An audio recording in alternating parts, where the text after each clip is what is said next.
Hi everyone, this is Radhika working as lecturer in Sir C.R. Reddy College for Women, Vatluru.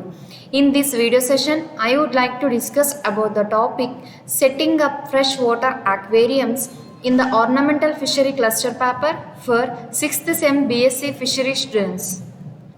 Setting up a freshwater aquarium. Freshwater aquariums start out as simple tanks of water into which aquatic life is placed with the goal of creating the ultimate aquatic environment. Fresh water ఆక్వేరియంస్ని మనం ఎలా start చేస్తాము అంటే ఇనీషియల్గా ఒక simple tank తీసుకుంటాము, ఆ ట్యాంక్లోకి వాటర్ని పోర్ చేస్తాము అండ్ లేటర్ ఆన్ ఆక్వాటిక్ ఆర్గానిజమ్స్ని ఇంట్రడ్యూస్ చేస్తాం అన్నమాట.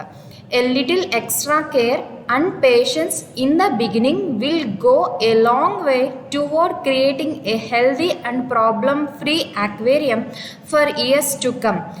ఇనీషియల్గా బిగినింగ్ టైంలో ఎక్స్ట్రా కేర్ అండ్ పేషెన్స్ తీసుకోవాలన్నమాట. ఎప్పుడైతే మనం ఎక్స్ట్రా కేర్ అండ్ పేషెన్స్ తీసుకున్నామో అప్పుడు ఆటోమేటిక్గా హెల్దీ అండ్ ప్రాబ్లమ్ ఫ్రీ ఆక్వేరియంస్ని క్రియేట్ చేసుకోవచ్చు.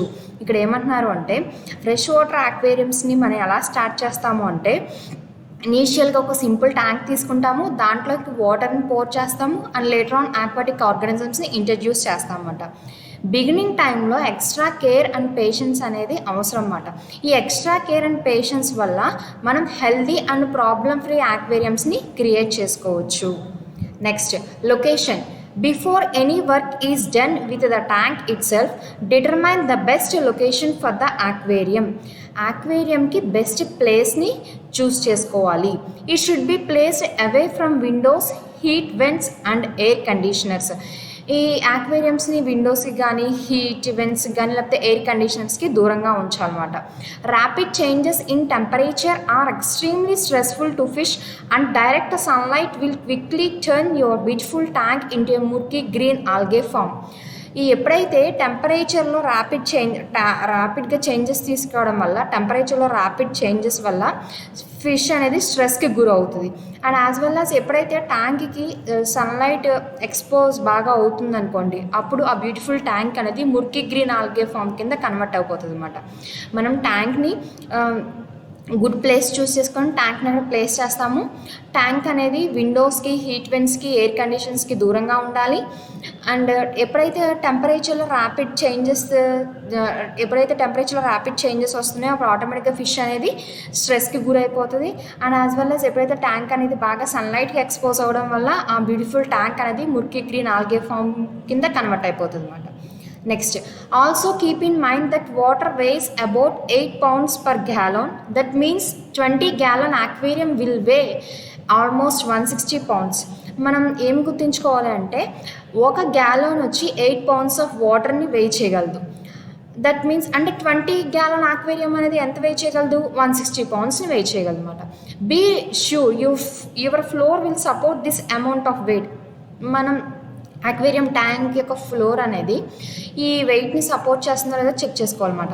Place your aquarium in a room where you spend large amount of time. మనం అక్వేరియంని ఏ రూమ్లో ప్లేస్ చేయాలంటే ఏ రూమ్లో అయితే మనం ఎక్కువ టైంని స్పెండ్ చేస్తున్నామో ఆ రూమ్లో అక్వేరియంని ప్లేస్ చేసుకోవాలన్నమాట. Check for nearby electrical outlets. అక్వేరియంకి దగ్గరగా ఎలక్ట్రికల్ అవుట్లెట్స్ ఉన్నాయో చెక్ చేసుకోవాలి. ఎందుకంటే మన అక్వేరియంస్లో ఫిల్టర్స్ని, హీటర్స్ని, లైటర్స్ని యూజ్ చేస్తాం కదా, వీటన్నిటికీ ఎలక్ట్రిసిటీ అనేది అవసరం కాబట్టి ఆ అక్వేరియం నియర్గా ఎలక్ట్రికల్ అవుట్లెట్స్ ఉన్నాయో చెక్ చేసుకోవాలన్నమాట. ఇక్కడ ఏమంటున్నారు అంటే ఒక గ్యాలన్ వచ్చి 8 pounds ఆఫ్ వాటర్ని వెయిట్ చేయగలదు. అంటే 20 gallon అక్వేరియం అనేది 160 poundsని వెయిట్ చేయగలదు అనమాట. ఇక్కడ మన అక్వేరియం యొక్క ట్యాంక్ యొక్క ఫ్లోర్ అనేది ఈ అమౌంట్ ఆఫ్ వాటర్ని వెయిట్ చేయగలదో చూసుకోవాలన్నమాట. మనం జనరల్గా అక్వేరియంస్ని ఏ రూమ్లో ప్లేస్ చేస్తామంటే ఏ రూమ్లో అయితే మనం టైంని ఎక్కువ స్పెండ్ చేస్తామో ఆ రూమ్లో అక్వేరియంస్ని ప్లేస్ చేస్తాము. ఈ అక్వేరియం ప్లేస్ చేసిన దగ్గర ఎలక్ట్రికల్ అవుట్లెట్స్ ఉన్నాయో చెక్ చేసుకోవాలన్నమాట. ఎందుకంటే అక్వేరియంలో ఉన్న ఫిల్టర్స్ అక్వేరియంకి యూజ్ చేసే ఫిల్టర్స్ కానీ, హీటర్స్ కానీ, లైటర్స్ కానీ ఎలక్ట్రిసిటీ అనేది అవసరం కాబట్టి ఆ అక్వేరియం ప్లేస్ చేసిన దగ్గర ఎలక్ట్రికల్ అవుట్లెట్స్ ఉన్నాయో చెక్ చేసుకోవాలి. Next setup the tank. Rinse out the tank to get rid of any dust or debris inside. మనం ట్యాంక్ని క్లీన్ చేయాలన్నమాట. ఈ క్లీన్ చేసే ప్రాసెస్లో ఏమవుతుందంటే ఇన్ కేస్ ట్యాంక్లో ఏమన్నా డస్ట్ కానీ డిబ్రిస్ కానీ ఉంటే బయటకు వచ్చేస్తాయి అన్నమాట ఈ క్లీనింగ్ ప్రాసెస్లో. Set the tank stand in to place making sure it's level and adjust accordingly. మనం ట్యాంక్ని ప్లేస్ చేయాలన్నమాట. ఎలా ప్లేస్ చేయాలంటే వాటి యొక్క 4 కార్నర్స్ అనేవి అడ్జస్ట్ అయినాయో లేవో చూసుకోవాలన్నమాట. Place the tank on the stand and fill with 1-2 inches of water. మనం ట్యాంక్ని అక్వేరియం ట్యాంక్ని స్టాండ్ మీద ప్లేస్ చేసిన తర్వాత ట్యాంక్లో వాటర్ పోర్ చేస్తాం అన్నమాట. 1-2 inches వరకు వాటర్ని పోర్ చేస్తాం. Check to see the water is an even distance from the top of the stand on all 4 sides. An unbalanced aquarium can be extremely hazardous. ఈ ఎప్పుడైతే మనం ట్యాంక్ని స్టాండ్ మీద ప్లేస్ చేసిన తర్వాత ట్యాంక్లో వాటర్ పోర్ చేస్తాం కదా 1-2 inches వరకు. ఈ పోర్ చేసిన వాటర్ అనేది త్రూ అవుట్ ద ట్యాంక్ ఈవెన్గా డిస్ట్రిబ్యూట్ అయిందా లేదా చెక్ చేసుకోవాలన్నమాట. ట్యాంక్ యొక్క 4 sides వాటర్ అనేది ఈవెన్గా డిస్ట్రిబ్యూట్ అయిందా లేదా చెక్ చేసుకోవాలి. ఒకవేళ అక్వేరియం కనుక అన్బ్యాలెన్స్డ్గా ఉంటే అది డేంజరస్ అన్నమాట. Also placing a tank on an uneven surface increases the risk that tank will crack or leak. ఒకవేళ అక్వేరియం ట్యాంక్ని అన్ఈవెన్ సర్ఫేస్ మీద ప్లేస్ చేస్తే కనుక ఏమవుద్దంటే ఆ ట్యాంక్కి క్రాక్స్ కానీ లీక్ కానీ వచ్చే అవకాశం ఉందన్నమాట. ఇక్కడ ఏం చేయాలంటే మనం ట్యాంక్ని ఇనీషియల్గా ఏం చేస్తాము అంటే క్లీన్ చేస్తాం అన్నమాట. ఎందుకంటే ట్యాంక్లో ఏమైనా డస్ట్ కానీ లేకపోతే ఏమైనా డెబ్రిస్ ఉంటే కనుక ఈ క్లీనింగ్ ప్రాసెస్ బయటకు వచ్చేస్తుంది అన్నమాట. మనం ట్యాంక్ని ప్లేస్ చేస్తాము. 4 edges అనేవి సరిగ్గా సెట్ అయినాయో లేవో అడ్జస్ట్ అయినాయో లేవో చూసుకోవాలన్నమాట. ట్యాంక్ని స్టాండ్ మీద ప్లేస్ చేసిన తర్వాత ట్యాంక్లో వాటర్ పోర్ చేస్తాం అన్నమాట 1-2 inches వరకు. ఆ పోర్ చేసిన వాటర్ అనేది 4 కార్నర్స్కి ఈవెన్గా డిస్ట్రిబ్యూట్ అయిందో లేదో మనం చెక్ చేయాలన్నమాట. ఎప్పుడైతే అక్వేరియం అనేది అన్బ్యాలెన్స్డ్గా ఉందో మనకి చాలా ప్రాబ్లమ్స్ అనేవి ఫేస్ చేస్తాం అన్నమాట. ఎప్పుడైతే అక్వేరియం అనేది అన్ఈవెన్ సర్ఫేస్ మీద ఉంటే కనుక లేటర్ ఆన్ ఏమవుతుందంటే అక్వేరియంస్కి క్రాక్ రావచ్చు లేకపోతే లీక్ అనేది జరగచ్చు అన్నమాట. Next carefully dry of the bottom edge of the tank and the stand. మనం ఏం చేయాలంటే ఈ అక్వేరియం యొక్క బాటమ్ ఎడ్జెస్ని స్టాండ్స్ని కేర్ఫుల్గా డ్రై చేస్తాం అన్నమాట. Fill the tank approximately 1/3 full. మనం లేటర్ ఆన్ ఏం చేస్తామంటే ట్యాంక్లో వాటర్ పోర్ చేస్తాం అన్నమాట. ఎంతవరకు అంటే 1/3 వరకు. Now check for leaks. ఏమైనా లీక్స్ ఏమైనా ఉన్నాయో చెక్ చేస్తాం అన్నమాట వాటర్ పోర్ చేసిన తర్వాత. If the tank leaks empty it and return it to the store for a replacement. You can attempt to fix it but repairing a leaky tank is difficult with no guarantee of success. మనం ఏం చేస్తాము first dry చేసేసిన తర్వాత water pour చేస్తాం కదా 1/3 వరకు. తర్వాత leaks ఏమైనా ఉన్నాయో చెక్ చేస్తాము. తర్వాత ట్యాంక్ ఒకవేళ లీక్స్ ఉంటే కనుక దాన్ని మనం రిటర్న్ ఇచ్చేసి వేరే అక్వేరియం ట్యాంక్ని తీసుకుంటాం అన్నమాట. ఒకవేళ ఈ లీక్ అయిన ట్యాంక్ని రిపేర్ చేసి యూజ్ చేయాలనుకుంటే మనం సక్సెస్ఫుల్గా అక్వేరియంని రన్ చేయలేమన్నమాట. ఎంత ఈ లీక్ అయిన అక్వేరియంస్ని రిపేర్ చేసినప్పటికీ ఆ అక్వేరియం అనేది నార్మల్ అక్వేరియంలా వర్కౌట్ చేయదు. ఫ్యూచర్లో ఏమో ప్రాబ్లమ్స్ వచ్చే అవకాశం ఉందన్నమాట. ఇక్కడ ఏంటి అంటే మనం ముందుగా అక్వేరియంస్ని డ్రై చేస్తాము. అక్వేరియంస్ స్టాండ్ని డ్రై చేసిన తర్వాత ట్యాంక్లో వాటర్ ఫిల్ చేస్తామన్నమాట 1/3 వరకు. లీక్స్ ఏమున్నాయో చెక్ చేస్తాం. ఒకవేళ లీక్స్ ఉంటే కనుక రిటర్న్ ఇచ్చేసి వేరే అక్వేరియంని తీసుకుంటాం అన్నమాట. కొన్ని కండిషన్స్లో కొంతమంది ఏం చేస్తారు ఆ లీక్ అయిన అక్వేరియంస్ని రిపేర్ చేసి యూజ్ చేస్తారు. అలాంటి కండిషన్స్లో సక్సెస్ఫుల్గా అక్వేరియంని రన్ చేయలేరు అన్నమాట. Next filter. Install the filter according to the manufacturer's directions. ఫిల్టర్స్ని మ్యానుఫ్యాక్చర్ డైరెక్షన్స్ బట్టి ఇన్స్టాల్ చేస్తామన్నమాట. ఈ ఫిల్టరింగ్ ద్వారా ఏమవుద్ది అంటే ఇంప్యూరిటీస్ అనేవి బయటకు వచ్చేస్తాయి. Next add substrate. Rinse the new substrate and decor. Place the substrate on all decorations into the tank. New సబ్స్ట్రేట్ని డెకోర్స్ని మనం ఏం చేస్తామంటే క్లీన్ చేస్తాం అన్నమాట. క్లీన్ చేసిన తర్వాత ట్యాంక్లోకి ఇంట్రడ్యూస్ చేస్తాం అన్నమాట.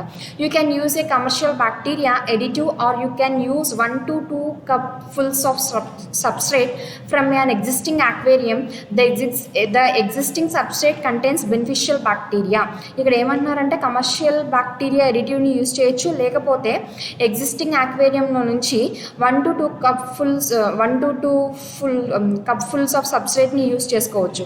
ఈ ఎగ్జిస్టింగ్ సబ్స్ట్రేట్లో మనకి బెనిఫిషియల్ బ్యాక్టీరియా అనేది ఉంటుంది. ఇక్కడ ఏంటి అంటే మనం కమర్షియల్గా అవైలబుల్ అయ్యే బ్యాక్టీరియా ఎడిటివ్ని యూజ్ చేసుకోవచ్చు, లేకపోతే ఎగ్జిస్టింగ్ అక్వేరియంలో సబ్స్ట్రేట్ని కూడా యూస్ చేసుకోవచ్చు అనమాట. ఈ ఎగ్జిస్టెన్స్ సబ్స్ట్రేట్లో మనకి ఏముంటుంది, బెనిఫిషియల్ బ్యాక్టీరియా అనేది ఉంటుంది అనమాట. Next, install the air stone. If you want bubbles, now is the time to place the air stone or action ornament, air line tubing, gang valve, check valve and air pump. ఒకవేళ మనకి bubbles అనేది కావాలంటే మనం ఏం చేస్తాము అంటే air stone కానీ, action ornament కానీ, ఎయిర్ లైన్ ట్యూబింగ్ కానీ, గ్యాంగ్ వాల్ కానీ, చెక్ వాల్ ఆర్ ఎయిర్ పంప్ని ఇన్స్టాల్ చేసుకుంటాం అన్నమాట. Next, fill the tank. If no leaks have been noted, fill the tank the rest of the way with the water. ఒకవేళ ట్యాంక్లో ఏ leaks కనుక లేకపోతే ఆ ట్యాంక్లో మనం వాటర్ ఫిల్ చేస్తాం అన్నమాట. To protect the decor and aquascaping, place a small saucer or bowl into the tank and pour the water directly onto that. మనం ఆక్వేరియంలోకి డైరెక్ట్గా వాటర్ని పోర్ చేస్తే ఆ ఆక్వేరియంలో ఉన్న డెకర్ ఇవన్నీ ప్లాంట్స్ కానీ ఇవన్నీ డిస్టర్బ్ అవుతాయి అన్నమాట. సో మనం ఏం చేయాలి అంటే డైరెక్ట్గా ఎప్పుడు ఆక్వేరియంలోకి వాటర్ని పోర్ చేయకూడదు. మరి ఎలా పోర్ చేయాలి ఆక్వేరియంలోకి వాటర్ అంటే, ఆక్వేరియంలో మన ట్యాంక్లో ఏంటంటే సాసర్ కానీ బౌల్ కానీ ప్లేస్ చేస్తాం అన్నమాట. అప్పుడు వాటర్లోంచి వాటర్ అనేది పోర్ చేస్తాం అన్నమాట. ఇక్కడ ఏంటంటే మనం డెకర్ని కానీ స్కాపింగ్ని ప్రొటెక్ట్ చేయడానికి మనం ఏం చేస్తామంటే ట్యాంక్లో సాసర్ని కానీ బౌల్ కానీ ప్లేస్ చేస్తాము. వాటిలో మనం వాటర్ని డైరెక్ట్గా పోర్ చేస్తాం అన్నమాట. Check the tanks for leaks. ఏమైనా లీక్స్ ఏమన్నా చెక్ చేయాలి. Add the appropriate amount of water conditioner or additive to the ట్యాంక్లోకి appropriate amount of water conditioner కానీ ఎడిటివ్ కానీ యాడ్ చేస్తాం అన్నమాట. ఇక్కడ ఏంటి అంటే లీక్స్ లేవు, ట్యాంక్ ఎటువంటి లీక్స్ లేకపోతే కనుక మనం ట్యాంక్లో వాటర్ని పోర్ చేస్తాం అన్నమాట. డైరెక్ట్గా వాటర్ని పోర్ చేయకూడదు అన్నమాట. ఎందుకంటే ఈ ఆక్వాటిక్ ప్లాంట్స్ కానీ లేకపోతే డెకరేటివ్ ఐటమ్స్ అనేవి డిస్టర్బ్ అవుతాయి కాబట్టి ట్యాంక్లో సాసర్ని కానీ బౌల్ కానీ ప్లేస్ చేస్తూ ఈ సాసర్ ఆర్ బౌల్లోకి వాటర్ని పోర్ చేస్తాం అన్నమాట. ఆ సాసర్ ఆర్ బౌల్ ద్వారా ఆక్వేరియం ట్యాంక్లోకి వాటర్ అనేది వెళ్తుంది. నెక్స్ట్, లీక్స్ ఏమైనా చెక్ చేసుకుంటాము. అప్రోప్రియేట్ అమౌంట్ ఆఫ్ వాటర్ కండిషనర్ని యాడ్ చేస్తాము, లేకపోతే ఎడిటివ్ని యాడ్ చేస్తాం అన్నమాట. ఎందుకు ఇక్కడ ఆక్వేరియం ట్యాంక్లో వాటర్ని డైరెక్ట్గా పోర్ చేయట్లేదు అంటే వాటర్ యొక్క ప్రెషర్ అనేది ఆక్వాటిక్ ప్లాంట్స్ మీద కానీ డెకరేటివ్ మెటీరియల్స్ మీద పడుతుంది కాబట్టి ఆ ప్రెషర్ అనేది పడకుండా ఉండడానికి సాసర్ ఆర్ బౌల్ యూజ్ చేసి వాటర్ మనం పోర్ చేస్తాం అన్నమాట. Next, heater. Place the heater in to the tank. The best place for the heater depends on the type of the heater.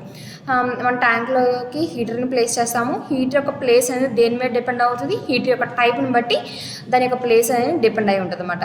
Clip on non submersible heater that must hang vertically in the tank should be placed as close to the outflow of the filter as possible. ఈ non submersible heater అనేది ట్యాంక్లో వెర్టికల్గా hang అవ్వాలన్నమాట. దాన్ని ఎక్కడ place చేయాలంటే outflow of the ఫిల్టర్కి క్లోజ్గా place చేయాలి అని చెప్తున్నారు.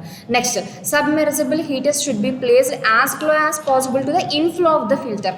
ఈ సబ్మెర్సిబుల్ హీటర్స్ అనేవి ఇన్ఫ్లో ఆఫ్ ద ఫిల్టర్కి క్లోజ్గా ప్లేస్ చేయాలి. అదే నాన్ సబ్మెర్సిబుల్ హీటర్స్ అయితే ఎక్కడ ప్లేస్ చేయాలి, అవుట్ఫ్లో ఆఫ్ ద ఫిల్టర్కి క్లోజ్గా ప్లేస్ చేయాలి. అదే సబ్మెర్సిబుల్ హీటర్స్ అయితే ఇన్ఫ్లో ఆఫ్ ద ఫిల్టర్కి క్లోజ్గా ప్లేస్ చేయాలన్నమాట. This placements allow the heated water to be better dispersed throughout the tank. ఇలా హీటర్స్ ప్లేస్ చేయడం వల్ల ఏమవుతుంది అంటే హీట్ అయిన వాటర్ అనేది త్రూ అవుట్ ద ట్యాంక్ ఈవెన్గా డిస్పర్స్ అవుతుంది అన్నమాట. Check the tank for leaks. Tank ఏమైనా లీక్స్ ఏమైనా చెక్ చేసుకుంటూ ఉండాలి. Be sure the heater is installed appropriately to avoid over heating. Heater అనేది సరిగ్గా ఇన్స్టాల్ అయిందో చూసుకోవాలన్నమాట, లేకపోతే ఓవర్ హీటింగ్ అనేది జరుగుద్ది. ఇక్కడ ఏంటి అంటే హీటర్ని ట్యాంక్లో ప్లేస్ చేస్తాము. హీటర్ అనేది ఏ ప్లేస్లో ప్లేస్ చేయాలనేది దేని మీద డిపెండ్ అవుతుంది అంటే హీటర్ యొక్క టైప్ మీద డిపెండ్ అవుతుంది. నాన్ సబ్మర్సిబుల్ హీటర్స్ అనేవి ట్యాంక్లో వెర్టికల్గా హ్యాంగ్ అయి ఉంటాయి. అవి వాటిని ఎక్కడ ప్లేస్ చేస్తాము అంటే అవుట్ఫ్లో ఆఫ్ ద ఫిల్టర్కి క్లోజ్గా ప్లేస్ చేస్తాము. అదే సబ్మర్సిబుల్ హీటర్స్ అయితే ఇన్ఫ్లో ఆఫ్ ద ఫిల్టర్కి క్లోజ్గా ప్లేస్ చేస్తాము. ఇలా ప్లేస్ చేయడం వల్ల ఏమవుతుంది అంటే హీటర్ అయిన వాటర్ అనేది త్రూ అవుట్ ద ట్యాంక్ ఈవెన్గా డిస్పర్స్ అవుతుంది. హీటర్ అనేది ప్రాపర్గా ఇన్స్టాల్ అయిందో చూసుకోవాలన్నమాట, లేకపోతే ఓవర్ హీటింగ్ అనేది జరుగుద్ది. Next, wait at least 20 minutes to plug the heater. ఇదంతా అయిపోయిన తర్వాత 20 minutes తర్వాత మనం హీటర్ని ఆన్ చేస్తాం అన్నమాట. This allows the internal thermometer to adjust the water temperature and ensures the heater does not overheat. ఇలా 20 minutes వెయిట్ చేసిన తర్వాత హీటర్ని ఆన్ చేయడం వల్ల ఏమవుతుందంటే ఈలోపు ఈ హీటర్లో ఉన్న ఇంటర్నల్ థర్మోమీటర్ అనేది వాటర్ యొక్క టెంపరేచర్కి అడ్జస్ట్ అవుతుంది అనమాట. సో ఇలా అడ్జస్ట్ అవడం వల్ల ఓవర్ హీటింగ్ అనేది జరగదు. Follow the instructions included with the heater and adjust your tank to the appropriate temperature usually around 70 to 78 degrees Fahrenheit. జనరల్గా మన ఇన్స్ట్రక్షన్స్ ఫాలో అవుతూ ఈ ఈ ఈ ప్రికాషన్స్ అన్నీ తీసుకుంటూ మనం ఈ instructions follow the instructions included with the heater and adjust your tank to the appropriate temperature. మనం ట్యాంక్ యొక్క అప్రోప్రియేట్ టెంపరేచర్ మెయింటైన్ చేయాలన్నమాట. ఎంత అంటే 72 to 78 degrees Fahrenheit మనం మెయింటైన్ చేయాలన్నమాట. Next thermometer. Install the thermometer according to the manufacturer instructions. థర్మోమీటర్ని install చేయాలన్నమాట manufacturer instructions ప్రకారం. The thermometer should be on the opposite end of the tank from the heater in a position that is easy to check. థర్మోమీటర్ని ఎలా place చేయాలంటున్నారు? ఇప్పుడు suppose aquarium tank ఉందనుకోండి, aquarium ట్యాంక్లో ఒక సైడ్ థర్మోమీటర్ ఉంటే ఇంకో సైడ్ హీటర్ ఉండాలన్నమాట. అలా ప్లేస్ చేయాలన్నమాట. మనం థర్మోమీటర్ని మ్యానుఫ్యాక్చర్ ఇన్స్ట్రక్షన్ ప్రకారం ఇన్స్టాల్ చేస్తాము. ట్యాంక్లో ఒక సైడ్ థర్మోమీటర్ ఉంటే ఆపోజిట్ సైడ్ ఏముండాలి? హీటర్ అనేది ఉండాలన్నమాట. Place the hood and light onto the tank if applicable. ట్యాంక్కి లైట్ అండ్ హుడ్ని మనం ప్లేస్ చేస్తాము. Plug in the filter, light, air pump and heater. ఫిల్టర్స్ని, లైటర్స్ని, ఎయిర్ పంప్స్ని, హీటర్స్ని ఆన్ చేస్తామన్నమాట. You may find that the tank's water level drops slightly when the filter starts. ఈ ఫిల్టరింగ్ అనేది ఎప్పుడైతే స్టార్ట్ అవుతుందో అప్పుడు ఆటోమేటిక్గా వాటర్ యొక్క లెవెల్ అనేది స్లైట్గా డ్రాప్ అవుతుందన్నమాట. Add as much dechlorinated water as necessary to bring the water level to the correct level. Water లెవెల్ని కరెక్ట్ లెవెల్కి తీసుకురావడానికి డీక్లోరినేటెడ్ వాటర్ని యాడ్ చేస్తాం అన్నమాట. ఇక్కడ ఏంటంటే థర్మోమీటర్ని ఇన్స్టాల్ చేస్తాము మ్యానుఫ్యాక్చరింగ్ ఇన్స్ట్రక్షన్స్ ప్రకారం. థర్మోమీటర్ అనేది ఎలా ప్లేస్ చేయాలి అంట? ఆక్వేరియం ట్యాంక్లో ఒక సైడ్ హీట్ ఉంటే దానికి ఆపోజిట్ సైడ్ అనేది థర్మోమీటర్ని ప్లేస్ చేస్తాం అన్నమాట. హుడ్ అండ్ లైట్ని ప్లేస్ చేస్తాము. ఫిల్టర్స్ని, లైటర్స్ని, ఎయిర్ పంప్స్ అండ్ హీటర్స్ని ఆన్ చేస్తాము. ఎప్పుడైతే ఫిల్టరింగ్ అనేది జరుగుతుందో, ఫిల్టర్ వర్కింగ్ అనేది స్టార్ట్ అయిందో ఆటోమేటిక్గా వాటర్ యొక్క లెవెల్ అనేది స్లైట్గా డ్రాప్ అవుతుంది అన్నమాట. సో ఈ వాటర్ లెవెల్ అనేది కరెక్ట్ లెవెల్ తేవడానికి డీక్లోరినేటెడ్ వాటర్ని యాడ్ చేస్తాం అన్నమాట. ఎంత అయితే అవసరం అవుతుందో అంత డీక్లోరినేటెడ్ వాటర్ని యాడ్ చేస్తాం అన్నమాట. Next stabilising period. Phase 1 of your tank setup is now completed. ఇప్పుడు ఫేజ్ 1 అనేది కంప్లీట్ అయిపోయింది. నెక్స్ట్ ఏం చేయాలంటే wait until the tank has remained stable for at least 24 to 48 hours before adding any fish. Phase 1 complete అయిపోయిన తర్వాత మనం ఏం చేయాలంటే ఆక్వేరియం ట్యాంక్ని స్టేబుల్గా ఉంచేయాలన్నమాట. ఫర్ 24 to 48 hours వరకు ఆక్వేరియం ట్యాంక్ని స్టేబుల్గా ఉంచేయాలి. ఏదైనా ఫిష్ యాడ్ చేసే ముందు ఆక్వేరియం ట్యాంక్ని స్టేబుల్గా ఉంచాలి 24 hours నుంచి 48 hours వరకు. This allows the atmosphere gases in the water to dissipate and allows time for you to adjust the heater. ఇలా ఉంచడం వల్ల ఏమవుతుందంటే వాటర్లో ఉన్న అట్మాస్ఫియరిక్ గ్యాసెస్ అనేవి డిస్పర్స్ అవుతాయి. అండ్ యాజ్ వెల్ యాజ్ ఈ టైంలో ఏమవుతుందంటే మనం కొంత టైం అంటూ ఇవ్వాలన్నమాట. ఆ టైంలో ఏమవుతుందంటే హీటర్ అనేది అడ్జస్ట్ అవుతుంది అన్నమాట. The water may be cloudy. Wait until this cloudiness dissipates before adding fish. Water అనేది క్లౌడీగా ఉంటుంది. ఈ క్లౌడీనెస్ అనేది డిస్పర్స్ అయ్యేంత వరకు వెయిట్ చేయాలన్నమాట. మనం ఏదైనా ఫిష్ యాడ్ చేయాలి అంటే ఆ క్లౌడీనెస్ అనేది డిస్పర్స్ అయ్యేంత వరకు వెయిట్ చేసిన తర్వాత మనం ఫిష్ని యాడ్ చేయాలన్నమాట. There are additives the speed up nitrogen cycle. కొన్ని ఎడిటివ్స్ ఉంటాయి, అవి ఎందుకు ఉపయోగపడతాయి అంటే నైట్రోజన్ సైకిల్ని స్పీడప్ చేస్తాయి అన్నమాట. ఇక్కడ స్టెబిలైజింగ్ పీరియడ్లో మనం ఏం చూస్తామంటే ఫేజ్ 1 అనేది ఇంత ముందు చెప్పినదంతా ఫేజ్ 1 అనమాట. అదంతా కంప్లీట్ అయిపోయిన తర్వాత మనం ఏదైనా ఫిష్ని యాడ్ చేసే ముందు ఆక్వేరియం ట్యాంక్ని స్టేబుల్గా ఉంచాలి. ఫర్ 24 hours నుంచి 48 hours వరకు స్టేబుల్గా ఉంచాలి. ఇలా చేయడం వల్ల ఏమవుతాయి అంటే వాటర్లో ఉన్న అట్మాస్ఫియర్ గ్యాసెస్ అనేవి డిస్పర్స్ అవుతాయి అన్నమాట. అండ్ కొంత టైం అంటూ మనం ఇవ్వాలన్నమాట. ఈ టైంలో ఏమవుతుందంటే హీటర్ అనేది అడ్జస్ట్ అవుతుంది అన్నమాట. వాటర్ యొక్క టెంపరేచర్కి హీటర్ అనేది అడ్జస్ట్ అవుతుంది. And as well as water అనేది క్లౌడీగా ఉంటుంది. ఈ క్లౌడీనెస్ అనేది డిస్పర్స్ అయ్యేంత వరకు మనం వెయిట్ చేసి ఆ తర్వాత మాత్రమే ఫిష్ని మనం యాడ్ చేయాలన్నమాట. ఎడిటివ్స్ని యాడ్ చేస్తామన్నమాట. ఎడిటివ్స్ అనేది ఏమవుతాయి అంటే కొన్ని ఎడిటివ్స్ ఉంటాయి. ఆ ఎడిటివ్స్ని యాడ్ చేయడం వల్ల ఏమవుతుందంటే నైట్రోజన్ సైకిల్ అనేది స్పీడప్ అవుతుంది. Thank you.